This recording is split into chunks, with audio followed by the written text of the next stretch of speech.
I'm proud to wear your love like a tattoo. Chris Hoffmann is a fantastic drummer. We met 4 years ago when we were both studying under Mike Johnston in the US. We had both travelled. I think we were the only two international no, that's not true. We had a third from the UK. So there was 3 international students on that camp, I think. Yeah, and I think there was one from the Netherlands, right? That's true. So we were the international camp that year. I had gone twice. That was my first camp. I did another one the following year. I think you did one. Yeah. But you've gone to many camps throughout your career to kind of have the approach of collecting as much information from the masters as you can, and taking samples of everyone's flavor and making your own flavor. So tell me a little bit about yourself. How did you get into music? What was it that got you started? Sure, but first of all, Mike, it's great seeing you again. Yeah, as you said, I think we met in 2016. That's almost 4 years ago, so that's been crazy. And yeah, it's a big pleasure to speak to you, talk to you, and do something like this. So thanks for the opportunity, man. And, my pleasure. Yeah, and I think the Mike Johnston camp was actually my. I did 2 camps with Mike. He was in Berlin, I think 2014, 15, something like that. And I did a short 3-day camp with him. And then I had the opportunity to travel abroad and go to Folsom and attend the camp with you together. So that's how we met. And other than that, I didn't really attend another camp similar to that. I just went to masterclasses, but small clinics and stuff. And yeah, and traveled to the masters and took some lessons to prepare myself for my studies. And yeah, I've been fortunate to learn from some great drummers and great educators. And yeah, that's how I came to Popakademie finally to study there. Under, yeah, Udo Dahmen is teaching there. Jost, Anika, Nilles. Some heavy hitters there in the list. Yeah, all absolute heavy hitters. So I can see you're in your studio there at the moment. Let me ask the question that everyone will ask. What's your kit? What do you play? I'm playing a DW kit, and yeah, and I have a Ludwig snare right now, a Ludwig snare. But I love DW. That's my go-to kit, and it's great. And you're available for endorsements, obviously. I mean, I probably won't say no. Of course, there's a lot of details to discuss, but we will see what the future brings, right? What all the pros say is it's not about the equipment, because all the equipment is great. It's about the relationship. I must have the right relationship with the A&R. Because if the artist relations isn't there, then it's hard to work with people. You know, that's the political answer anyway. And I think it's a fair answer. You know, it doesn't really matter how good a piece of equipment is if you can't work with the people that are in charge of it. Then that can make it a little bit difficult. But DW always to me were the brand to work towards. My first encounter with a DW.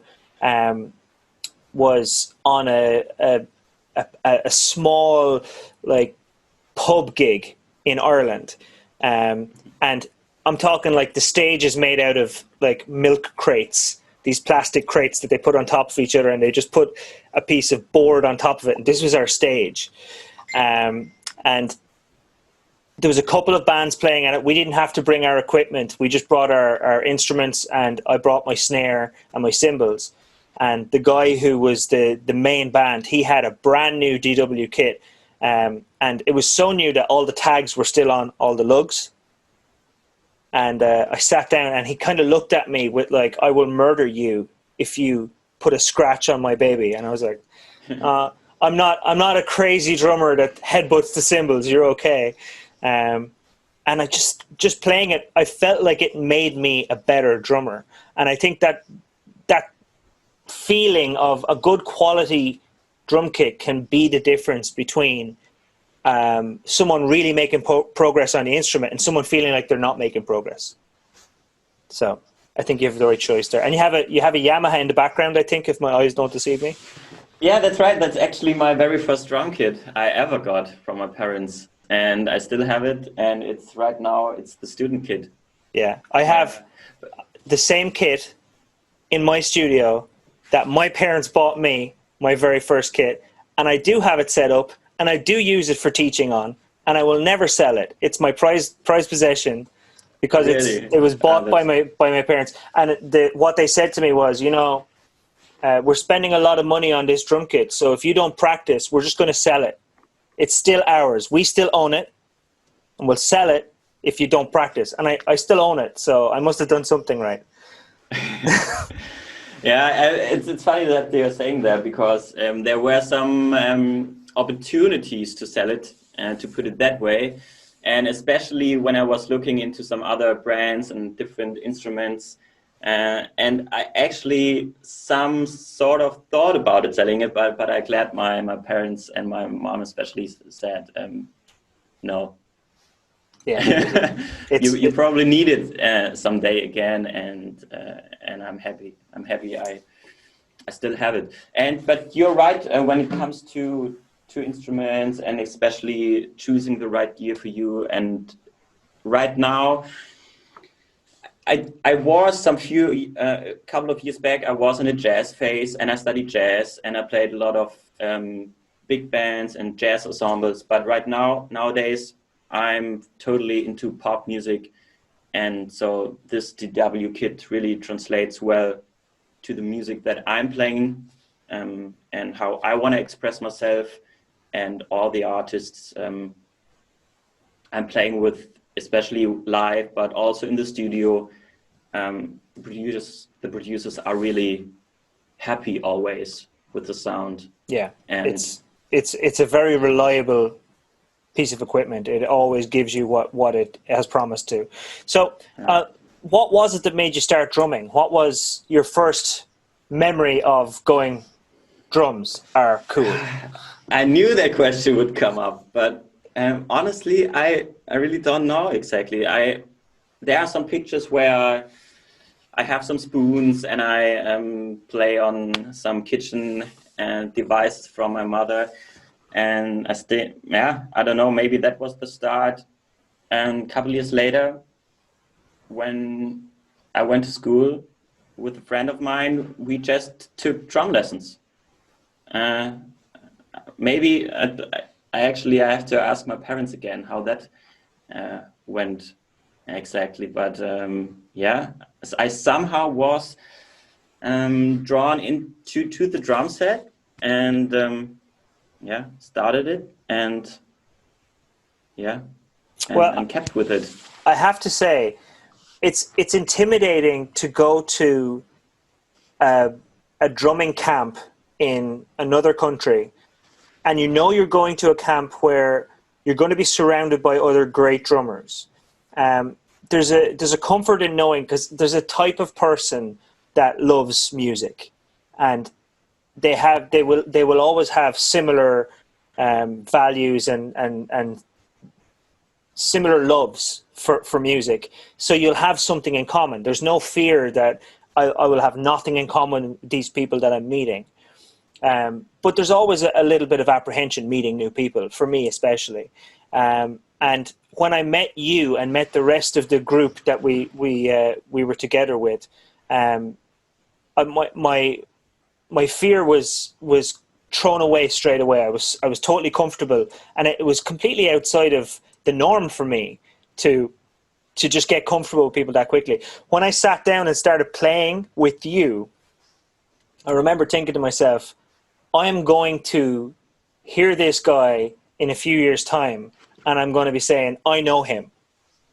That's how impressed I was with your style and with your play, and your feel. It's just and just to point out to anyone who's listening to this story, we were on pads. You weren't sitting on a drum kit that had a large amount of cymbals around you and a double beater pedal and some extra flair to make you impressive. You were on rubber pads, and I was blown away by your feel and your ability to string together patterns. And that's something that you must have worked very, very hard for. So when did you feel like drumming became less a subject of school and more a passion? But first, thank you very much. That's I really appreciate it. It's very nice to hear. Yeah, drums started to become a passion. I really remember sitting in front of the television, and there was this German late night TV show, right?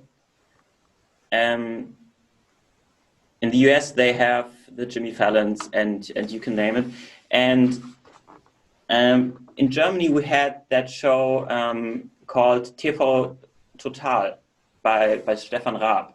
And they had a late night band playing every night. All right. And that TV show came I think Monday to Thursday. And I was allowed to stay up and watch that TV show. I mean, the jokes were okay to some sort of funny, but what was really fascinating for me was that late night band. And I watched the drummer, his name is Herbert Jost, and I fell in love with the band and that sound that they were producing. It was really funky, and I was really drawn into that. Was fascinated by that band and by drumming, and then very much later, I went to a concert of Tower of Power. Wow. Right, and that moment, hearing them play live for the very first time, that changed my life. Yeah, and definitely. And after that concert, I was very sure this is what I want to do. Well, you couldn't get a better band to inspire someone to, like, Tower of Power is just, it's a wall of sound, you know, and the detail that's there. If anyone hasn't listened to Tower of Power, go listen to them on Spotify or something, because it's almost intimidating. It's so good. That's what I'll say about Tower of Power. Yeah, it's a fantastic band. I can go on and on. Yeah, and but then I just took my friends, and we started playing, and we started rehearsing, and especially when it comes to making music with friends and other musicians, that's a whole another level, and that's what my passion. Then that was the moment when my passion, also sparked. Yeah, right. So who was your first band? You mentioned you took your friends into a band formation. What was the name of your first band? We had a trio, really back in the day, and my former piano teacher motivated us to form a group. And I actually don't remember the name. It's really a pity. Yeah? I think it was some classical name where we put the first two letters of each name and formed the word. You know that story. I think we had some sort of name. Oh no, I remember. We thought about putting these names to form such a name, but then I read a book in school, and in that book was a band, and that name was LimeWire. I don't know, and somehow we as a trio, we had only 2 or 3 gigs, but I remember that I said, we are LimeWire. Very good. So we can look you up on Spotify, I'm sure. Yeah, there's nothing to find. Yeah, and then later I had was very fortunate to went to school, to a high school that's where we had some great music programs, and I started playing in the school big band. The very first day, so to say, when I went to the school until I graduated, I stayed in the big band, and we had a great teacher and great conductor. His name is Ulrich Menges, and he was fantastic. Learned really a lot from him, and especially when it comes to holding a band together and just conducting a band and leading a band, and that was really great. And from these guys that were playing in that band, we formed another band later, and that was soulish funk, some Tower of Powerish music, and we were called Soulfish. Very good. And what age were you then? 17, 18. So your formative years. When you were forming who you really were, you were in a big band and playing Tower of Power funk.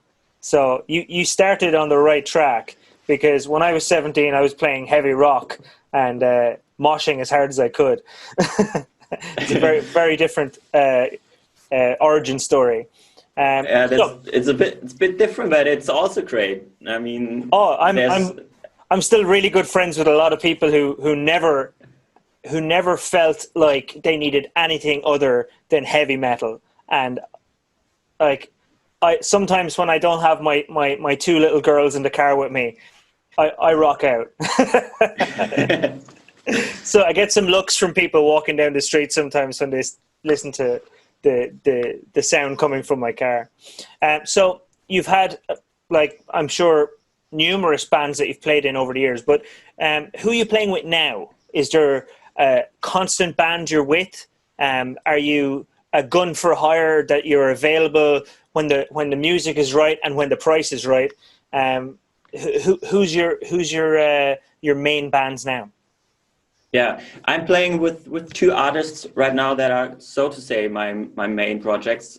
The one is Leopold, and he's a newcomer and pop music newcomer and LGBTIQ artist, which stands for lesbian, gay, bisexual, transgender, and queer. I looked that up because I wanted to say that right. It's really important to me. I'm not into that scene, but I am just musically involved. And it's really great fun, great music that we are playing. And he's up and coming and rising, getting bigger and bigger and better. We're getting better and better. And we are, fortunate to play. I mean, I have to say we were fortunate to play some cool shows, because we're not playing right now, obviously, because of the whole crazy Corona situation. But last summer was fantastic. We played some open air gigs, and that was really fun. And and the other singer I'm playing with is called Sven Garrecht, and he's a musician, but also a cabaretist. Is that a word? Yeah. You have that? Yeah. And he's combining music and his own songs. He's writing original songs, and he's combining that with cabaret elements. And that is something I think we call it cabaret, but it's the same word. Yeah. That's inventive. And both completely different as well. So it's gonna satisfy your creativity itch for it to be able to try different things. Yeah, it's so different, and I really enjoy playing in different environments. That I have a feeling that keeps me fresh, and it's always musically and drumming wise very challenging, because when I'm playing with Leopold, it's a show. It's strict on the click, and you really have to play the grooves with always with very high energy, and with Sven it's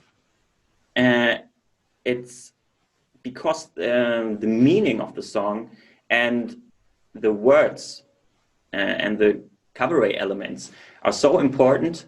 It requires a very different touch and very different approach to play that and to play these songs. I think I know It's much exactly more- what you mean, that you can overplay very easily and destroy the feel of a song. And I think it's a hallmark of a great drummer that has a plethora of skills and chooses to use what the song needs, not what they are able to do. Yeah, absolutely. And it really requires a different touch, and it's always when we're sound checking and different venues, the question that we always ask the sound engineer, can you understand every word? That's the most important thing for us, because it's so important for the music, and it's important to him. And that's what we try to do as a band, and it's what I try to do as a drummer, to do it the best to my abilities. Yeah, That's fantastic. So what would be your number one tip? And I haven't told you these questions beforehand because I want it off the top of your head. What would be your number one tip to the younger self, to you starting out, the 17-year-old Chris? What would you say to him?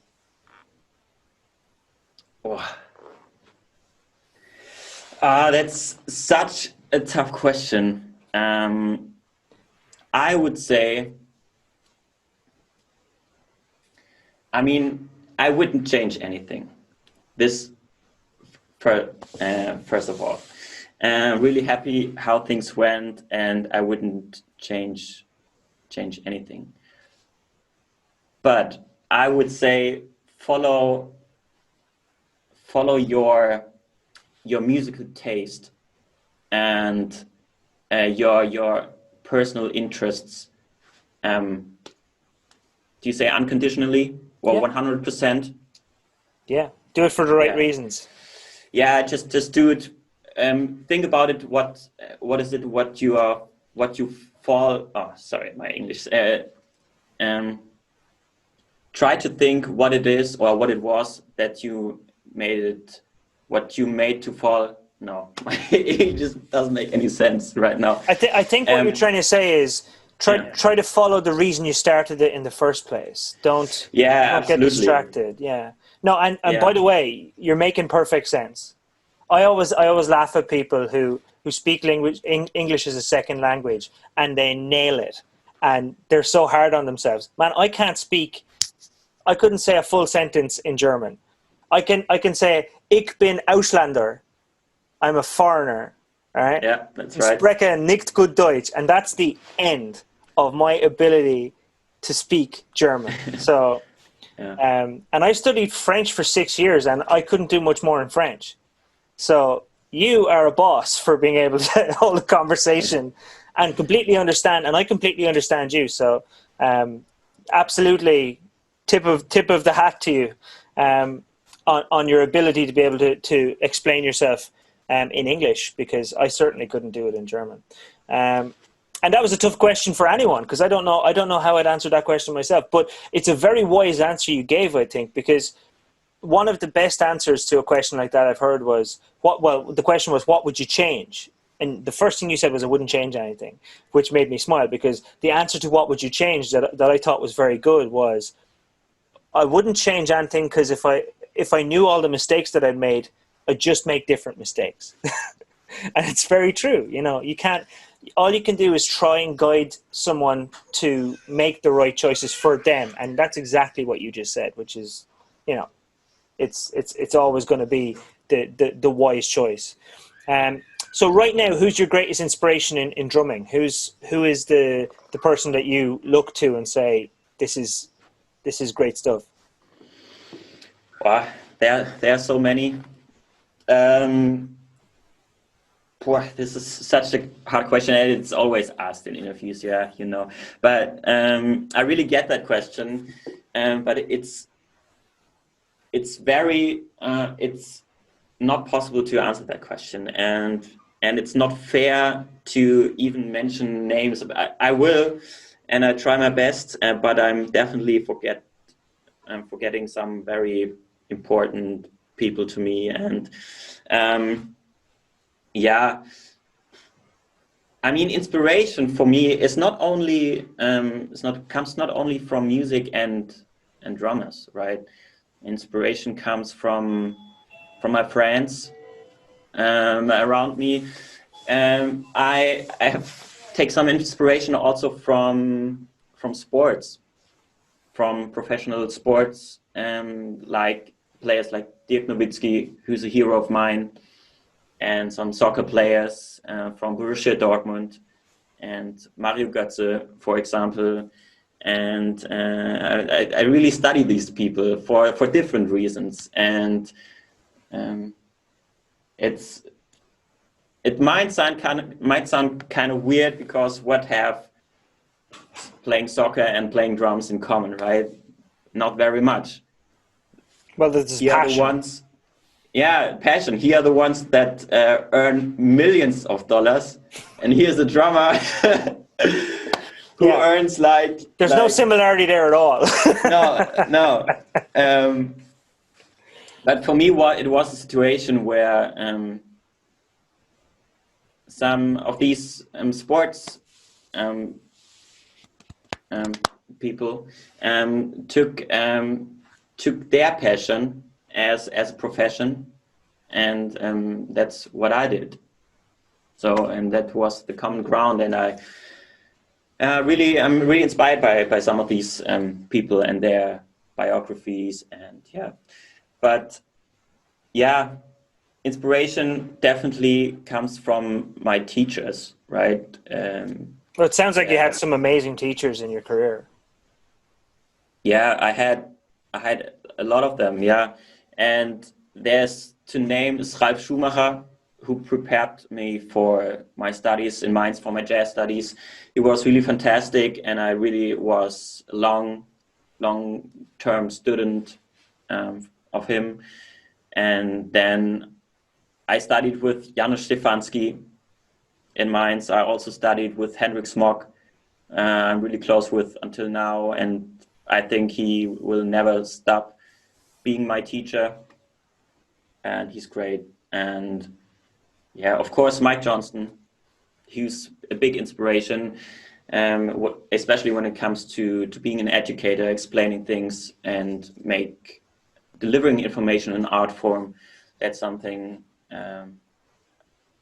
that I think he's really and he's great so at. positive. It's like, it's exhausting how positive that man is. He has got so much energy for teaching, and I love teaching myself, but to see someone that good at that level is inspirational. And I like the way you phrased it, that his ability to get the information across, it's unparalleled. I think he's someone that I look to for inspiration on how to be a better teacher. 100%. Yeah, absolutely. And and then when we met at the Mike camp, and this was just right before I continued my studies at Popakademie here in Mannheim, where I'm still living. And there was great teachers, and Udo Dahmen, Anika Nilles, Jost, Claus, Hessler, and these were definitely big inspirations as well. But honestly, these were great, and the lessons were great.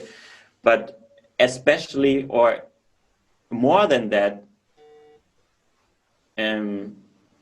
I learned from the other drummers that were in my, in my year. Yeah. Well, they say that anyone that goes to music college is paying a premium, not only to be exposed to the great teachers that are employed there, but to be surrounded by like-minded individuals that have a similar level of passion. You learn just as much from your students, you're in the class with you, as you do from your lecturer.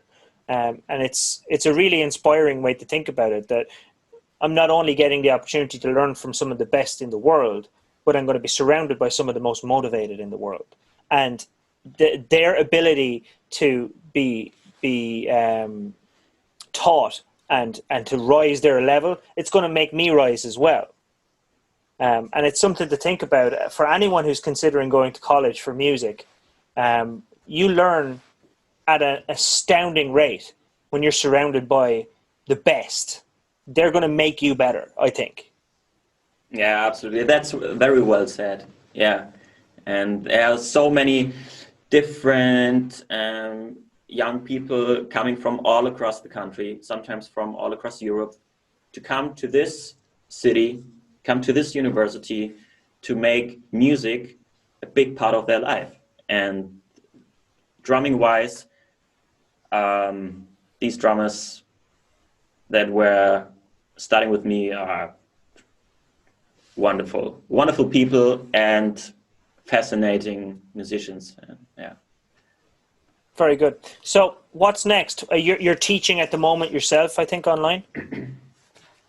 Yeah, I'm teaching online. Excuse me. I'm teaching online right now. I did that before, but now due to Corona, it's 100% online.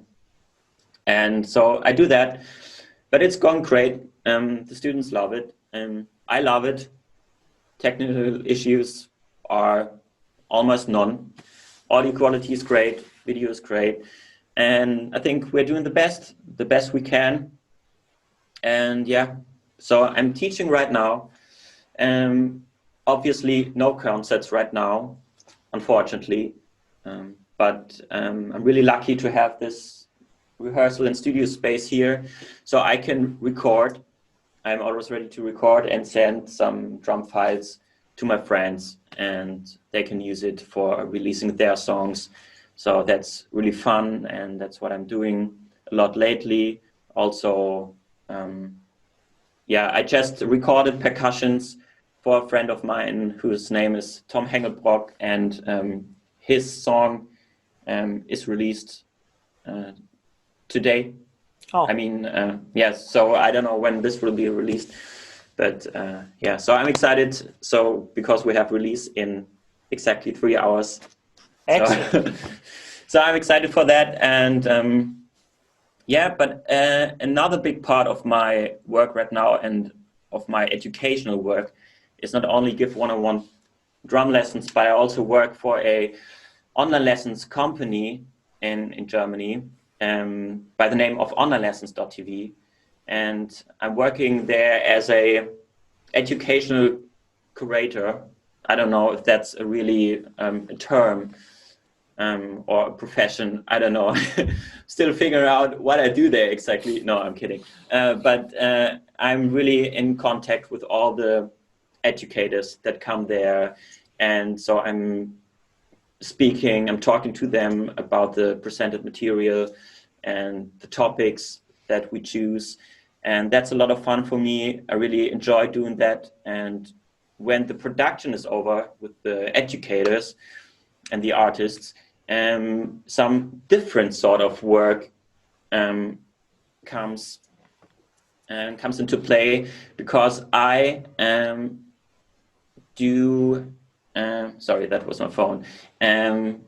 I do the transcriptions, what they were teaching. Okay. And for some people that's really annoying, but I really love doing that. It's really fun for me to getting behind the concepts and doing the transcriptions and figure out how to present the material in a very smart way to the users and to the students. And it's fun for me, and I learn a lot by this. Yeah, that is a tough job. But if you love it, like with any job you love becomes a little easier. I don't prescribe to the phrase, if you do something you love, you never work, because I work. My job, I love my job, but it's a job, and you need to have professional distance from your work sometimes. Sometimes you need headspace, sometimes you need to get away.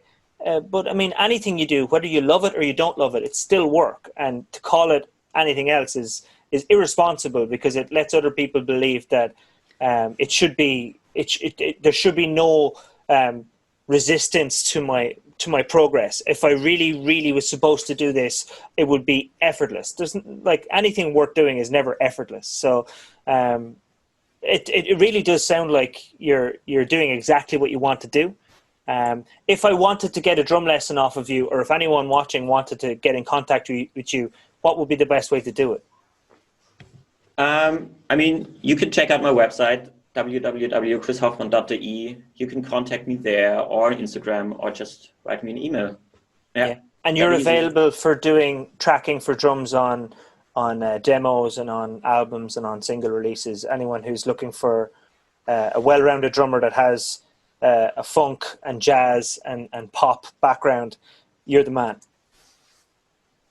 I mean, I'm ready to record. Yeah. Yeah. If the music's great, and then I'm in. Excellent. That's the tagline for the business card. If the music's great, I'm in. Well, listen, Chris, it's been awesome chatting to you. I'm not going to hold you for much longer. I appreciate you taking the time to have a chat. And I imagine anyone who's watching this has an interest in music in general beyond a surface level. So the bands that you've mentioned, the educators that you've mentioned, I'm sure all of that information will be soaked up like a sponge for anyone who's watching this. That's why they're here. So I think the information that we've chatted about today is valuable. Thanks for taking the time. I really appreciate it, man. Cool, man. Mike, thanks for having me. It was a big pleasure talking to you, and I hope we talk soon.